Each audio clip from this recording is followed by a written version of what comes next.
इस समय नवरात्रि महापर्व चल रहा है। भगवती के स्वरूप में कन्याओं के पूजन का विशेष महात्म्य है, विशेष महात्म्य है। ठाकुर जी की बहन है ये, या नंद गोप गृहे जाता यशोदा गर्भ संभवा ततस्तौ नाशिष्यामि विंध्याचल निवासिनी। इस नवरात्रि के पर्व पर पुराणों में भगवान व्यास ने लिखा है 5 वर्ष से लेकर के 7-8 वर्ष तक की कुमारी कन्याओं के भोजन कराने का विशेष महत्व है। अवश्य कराना चाहिए। खीर और मालपुआ का भोजन कराना चाहिए। अब सुन लो, संसार चक्र से छूटकर भगवत प्रेम प्राप्त करने की इच्छा हो, मोक्ष प्राप्त करने की इच्छा हो, तो विप्र कुल की धर्म लाभ के लिए, भक्ति लाभ के लिए, मोक्ष लाभ के लिए विप्र कुल की 5 वर्ष से लेकर 8 वर्ष के भीतर तक की कन्याओं का भोजन कराना चाहिए। उनके चरण धोना चाहिए और उनको सुंदर वस्त्र अर्पित करना चाहिए। उनके मस्तक पर लाल चंदन से तिलक, अक्षत का तिलक करना चाहिए और उनको तृप्तिपूर्वक भोजन करा के दक्षिणा देनी चाहिए। शत्रुओं से मुक्ति मिले। दुश्मन बहुत परेशान कर रहे हैं, हमारी ज़मीन लोग हड़प रहे हैं, कब्जा कर रहे हैं गलत लोग हमारी ज़मीनों पर, हमारे केस मुकदमा चल रहा है, बहुत परेशान हैं। तो क्षत्रिय कुल की कन्या 5 वर्ष से लेकर 8 वर्ष की आयु के भीतर की क्षत्रिय कुल की कन्याओं का आवाहन करना चाहिए।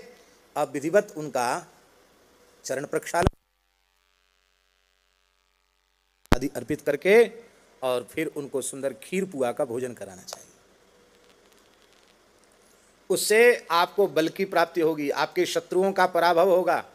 और मान लो कोई शत्रु ही, सबसे बड़े शत्रु तो काम क्रोध आदि हैं, ये खत्म हो जाएंगे, हैं?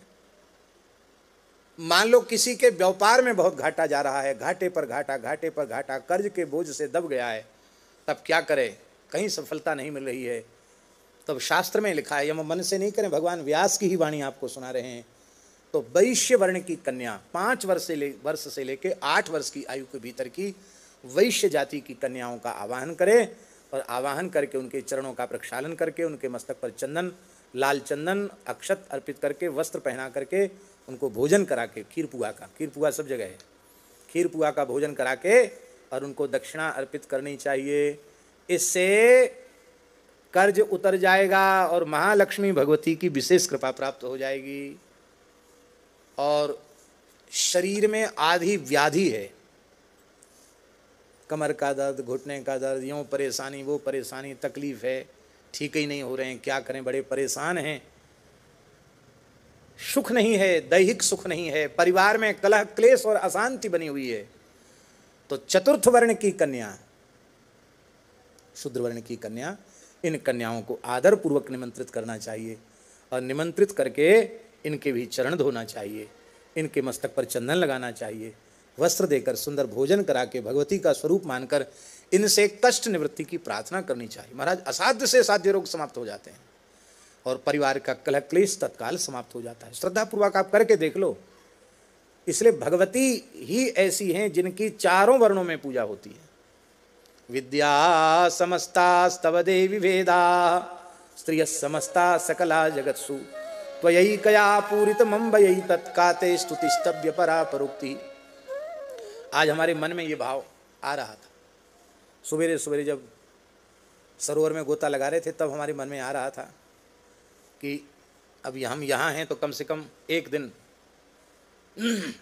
ब्राह्मण कुल की कन्याएं 9 निमंत्रित की जाएं, एक दिन क्षत्रिय कुल की कन्याएं, एक दिन वैश्य कुल की और एक दिन चतुर्थ वर्ण की कन्याओं को 5 से 8 के बीच को उनके सुंदर मथुरा से जाके सुंदर उनकी लहंगा चुनरी लेके आओ और बढ़िया उनको सुंदर खीर पुआ खिलाओ।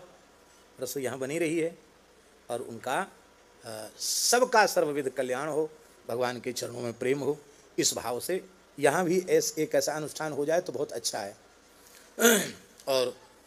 और भी जो लोग अपने घरों पे करना चाहें वो कर सकते हैं।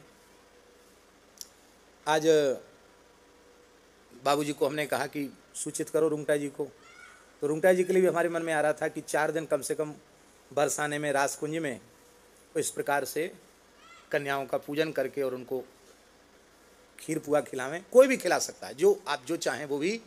जहाँ तक लोग सुन रहे हैं वहाँ तक भी लोग कन्याओं का अर्चन भगवती का स्मरण करके पूज्य भाव से कर सकते हैं।